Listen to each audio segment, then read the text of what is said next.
So, in this segment, we're going to be talking about all Brexiteers have is the culture war Partygate edition, essentially, which is this guy here, Tim Stanley, writing in the Tory graph. Hundreds of opposition MPs who joined in fiery debate, should be in the fiery debate, dude, have been looking for error. I mean, bro, like, did I write this? There's so many grammatical mistakes here. Looking for error to hang on the Prime Minister since we left the EU. I mean, no, the opposition have always been looking for errors the Prime Minister has made. That's kind of the role of the opposition. Are you going to say that David Cameron looked for errors in Tony Blair and Gordon Brown because of the Iraq War or some nonsense? Like, this guy, honestly. What a joker. Absolute clown.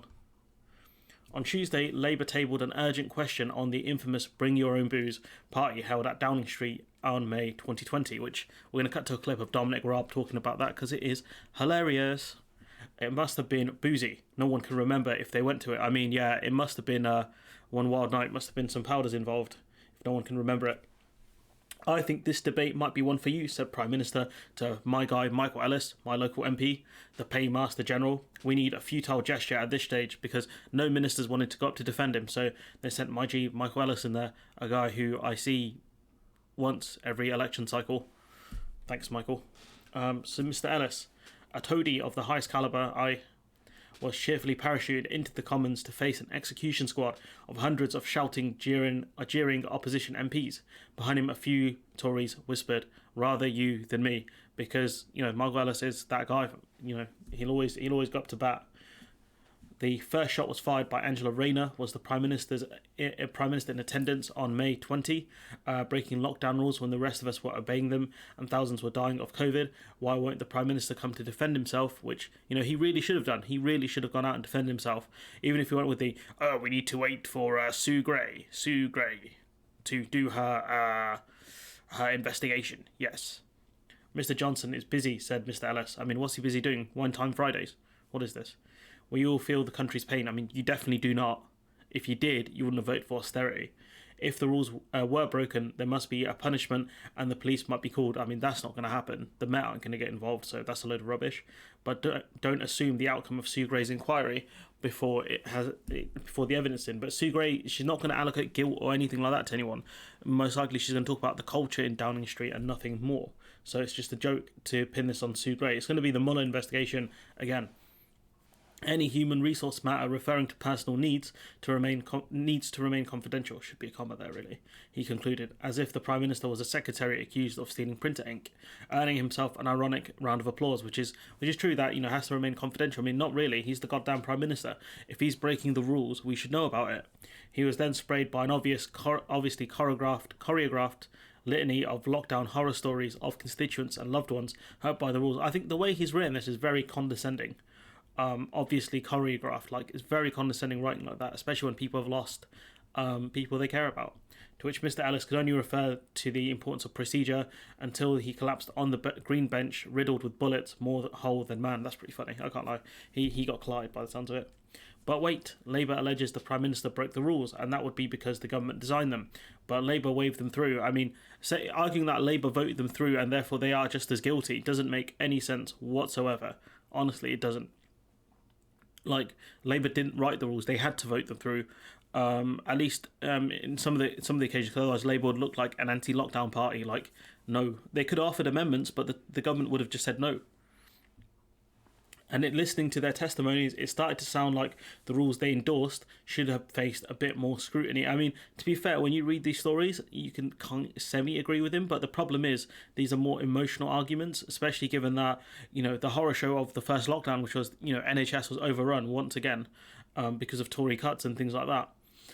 And the issue is that, like, these things happen, but if you allowed people into COVID wards, where their family members were, dying essentially, you're going to increase the spread of COVID. But I think maybe more could have been done. I don't know. It's very easy in hindsight to say, the NHS could have done more or these rules could have been different. It's very difficult. Fathers denied access to the delivery rooms. I mean, again, should that happen? Again, it could have been a bad situation all round, a worse situation all round, should I say. Alzheimer's patients unable to see relatives, children with learning difficulties abandoned and confused, thanks to government there. Nashar reported that on May 2020, a mourner at a funeral was made to stand behind barricades, unable to kiss the coffin. Why? That sounds worthy of an inquiry itself. I mean, the problem, one of the issues was that the rules were very much rushed through because the government had delayed it so much that they had to kind of rush things through for the first lockdown and all the rules because they didn't plan for it. It was literally like, I think we had like a few days notice or something in March. It's crazy. The house fell silent as Afzal Khan described how his mother died alone in hospital while I sat in the car outside trying to be as close to her as I could. It was desperately moving. It also suggests that at least as big a crime as government personnel breaking those rules were the rules themselves. Not really, because the rules were designed to protect people, and they did protect people. The waves, decreased after the lockdown. So no, like you could argue some of the rules were not thought out properly, but that's what happens when you rush things through. I mean, this guy's an absolute clown. The only MP to criticise the authoritarian restrictions was Sir Desmond Swayne. Shocker, probably some anti-lockdown goon. But, the guy goes on. But imagine, hypothetically, that Johnson did attend this rollicking party and the Met Police were called in and he did resign. Wouldn't that make Britain the laughing stock of the world? Mate, we already are the laughing stock of the world. Like, how do you not understand this? Other countries are laughing at us because of Brexit, because of our stupid Prime Minister and our rubbish MPs and ministers. How do you not understand this? Would we really bring down a Prime Minister, stick him in jail over a bottle of Jacob's Creek? I mean, no one's talking about jail here. If he broke the lockdown rules, he wouldn't face jail. He'd face a fine at best. Should he resign over this? Yes, absolutely yes. Ministers have resigned for less. He got caught breaking the rules. He should go. If he was any other minister, those would be the rules. They would resign. But the Prime Minister shouldn't be exempt from those rules. He should resign. The answer is definitely, because for many on the left, this isn't about COVID, it's about Brexit. My God, this man... Oh, these people. Why? Why do you do this to me? Why do you like seeing me suffer? Because I'm going to have to cover this rubbish at some point. They've been looking for an error to hang on Mr. Johnson since he got us out of the EU. No, they haven't. They've always been looking for errors in for Johnson, May, Cameron, because that's the role of the opposition party. So stupid, these people, man. Blaming Partygate, right, on Brexit and salty Remainers is so stupid, honestly. Like, how do you even, like, what it is? They work back from their conclusion and think, everyone hates us because of Brexit, so that means everything they say is because of Brexit. And if we cut to a Sky clip here, Dominic Raab kind of confirms it's a party.